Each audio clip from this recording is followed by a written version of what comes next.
ইউটিউবে আর মিথ্যে গসিপ নয়, সত্য খবর পেতে সাবস্ক্রাইব করুন স্টার গল্প।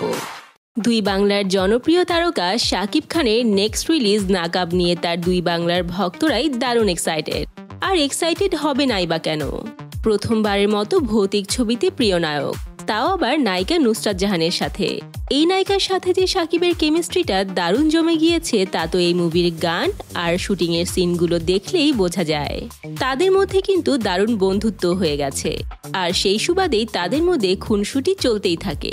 সেই খুনসুটির উদাহরণ দিতে গিয়েই নাকাবের পরিচালক রাজীব বিশ্বাস বলেন, আমি একদম সত্যি কথা বলছি। একদিন শাকিবের সঙ্গে নায়ক নায়িকা নিয়ে কথা হচ্ছিল, তো শাকিব আমাকে বলেন নুসরাতের মধ্যে একটা মজা আছে। রাজীব যখন এই কথাটা বলছিলেন তখন শাকিব ও নুসরাত তার সামনেই ছিলেন। কথাটা শুনে নুসরাত যেমন লজ্জায় মুখ লুকালেন, ঠিক তেমনি শাকিবও কিছুটা লজ্জিত মুখে হেসে দেন। পরিচালক রাজীব বিশ্বাস এর আগেও বলেছেন তিনি এই টিমটা নিয়ে কাজ করে দারুণ আনন্দ পেয়েছেন।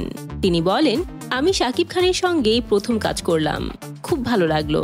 বাংলাদেশের সংস্কৃতি ভাবনা জানতে পারলাম, শিখতে পারলাম।